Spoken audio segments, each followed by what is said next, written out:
स्वागत है दोस्तों आपका geography with Wasim Ahmed channel में। मैं आपका दोस्त वसीम अहमद एक और इम्पोर्टेंट वीडियो के साथ। इस वीडियो में हम ज्योग्राफिकल थॉट के 20 क्वेश्चनों को हल करेंगे। काफ़ी इंपॉर्टेंट है ये NTA UGC net grade first second और हायर एजुकेशन के लिए। तो समय न वेस्ट करते हुए हम पढ़ते हैं। ये पहला क्वेश्चन है आपके लिए। ये जोड़ा मिलाने के लिए है। पुराने नाम है नदियों के और नए नाम हैं, इनको मिलाना है। तो याद रखना, असिकन नदी आपकी चिनाब नदी को कहते हैं, नया नाम है आपका। पुरुषणी नदी आपकी रावी नदी को कहा जाता। सुतुद्री नदी आपकी झेलम नदी है। सुतुद्री नदी सतलज नदी है और वितिस्ता नदी आपकी झेलम को कहा जाता है। तो ये आपको ध्यान रखना है। तो इसका ये आंसर हो जाएगा आपका चौथा, इसका आंसर सही हो जाएगा।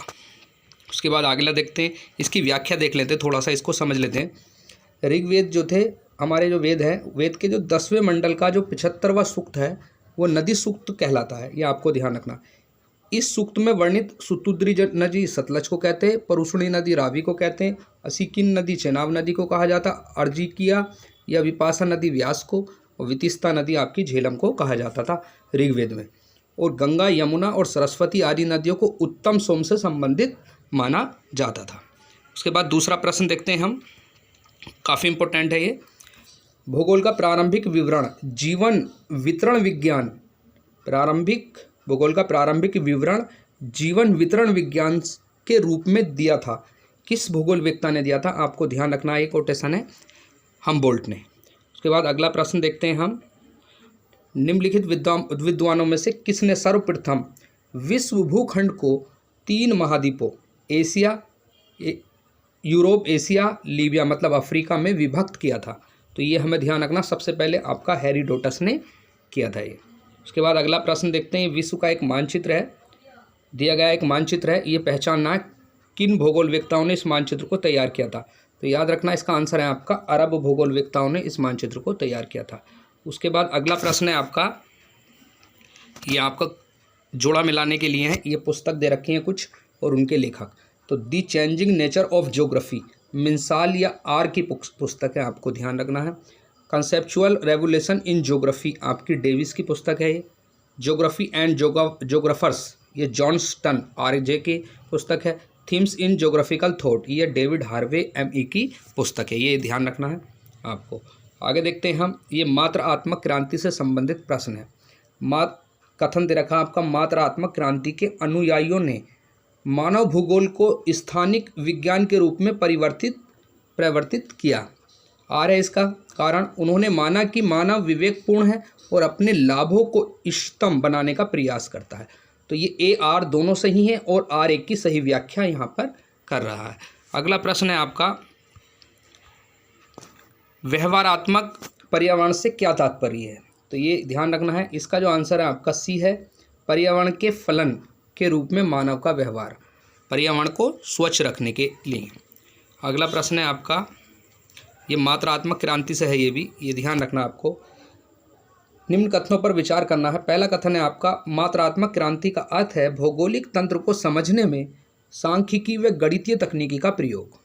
दूसरा है आपका, मात्रात्मक विधियों ने भूगोल को एक प्रादेशिक विज्ञान बना दिया है। तीसरा है आपका, मात्रात्मक विधियों का पारस निष्क्रिय प्रेक्षण से सक्रिय हस्तक्षेप तक है, ये भी सही है आपका। चौथा आपका, मात्रात्मक विधियों ने प्रधानतः अवस्थिति सिद्धांत के माध्यम से भूगोल को प्रभावित किया है। तो इसके चारों सही हैं, ये आपको ध्यान रखना, ये चारों आप नोट कर लें। एक तरीके से ये विशेषताएं आपकी मात्रात्मक क्रांति की। उसके बाद अगला प्रश्न है, काफ़ी इंपॉर्टेंट है ये भी, निम्नलिखित में से कौन सी एक संकल्पना विडाल डिला बिलास से संबंधित है? तो संभववाद जो संकल्पना आपकी, ये आपकी बिलास से संबंधित है। उसके बाद अगला देखते हैं आप, जलवायु का प्रभाव निरंतर होता है, बहुधा उनका नियंत्रण कठोर है। शुष्क प्रदेशों में कृषि केवल सिंचाई द्वारा ही संभव है। आज मिस्र की आर्थिक समृद्धि नील नदी के जल के वितरण पर निर्भर है, जैसा कि फरोराज के दिनों में यह तथ्य दिया गया। तो ये किसने दिया था? आपको ये ध्यान रखना, ये हंटिंगटन महोदय द्वारा दिया गया था। काफ़ी इंपॉर्टेंट है, आप इसको नोट कर लें। अगला प्रश्न है आपका, निम्नलिखित में से किसने खगोल विज्ञान के विकास में अत्यधिक योगदान दिया है? तो याद रखना आपको, इसमें यूनानी, भारतवासी, रोमवासी और अरबवासी। तो इसका आंसर है अरबवासियों ने सबसे ज़्यादा खगोल विज्ञान के विकास में महत्वपूर्ण योगदान दिया है। यहाँ कन्फ्यूज़न नहीं होना है, यूनानवासी मतलब ग्रीक वासियों ने आपके भौतिक भूगोल में सबसे ज़्यादा योगदान दिया, जबकि अरब भूगोलवेत्ताओं ने खगोल विज्ञान में सबसे ज़्यादा योगदान दिया। काफ़ी इंपॉर्टेंट प्रश्न है। उसके बाद अगला प्रश्न देखते हैं आपका, जोड़ा मिलाने के लिए संकल्पनाएं हैं, भूगोलवेत्ता दे रखे हैं। मानव पारिस्थितिकी, ये आपकी बैराज की है, आप जानते हैं, कुछ लोगों को स्टूडेंटों को पता भी है। नव निश्चयवाद ग्रिफिथ टेलर की है आपकी। पर्यावरण निश्चयवाद आपकी कार्ल रिटर की है। सांस्कृतिक निश्चयवाद के जो प्रतिपादक थे वे एडवर्ड उलमैन थे। आपको ध्यान रखना है, ये संकल्पना है, इसका आंसर आप देख लेना। उसके बाद अगला देखते हैं हम, अगला जोड़ा है आपका मिलाने के लिए, ये अरब भूगोलवेत्ता है और पुस्तक है। काफ़ी इंपॉर्टेंट प्रश्न है, इसको जरूर देखें आप। इब्न हाकल की मिराजल दबह, ये इनकी पुस्तक थी। अल मसूदी की जो पुस्तक थी शास्त्रों व साम्राज्यों की पुस्तक। अलबरूनी ने कानून अल मसूदी लिखी थी। अल इदरीसी ने विश्व भ्रमण की इच्छा रखने वालों के लिए मनोरंजन, ये अल इदरीसी ने लिखी थी। तो इसका जो आंसर हो जाएगा आप इसको देख लेना कौन सा आंसर हो जाएगा, मैंने जोड़ा मिला दिया।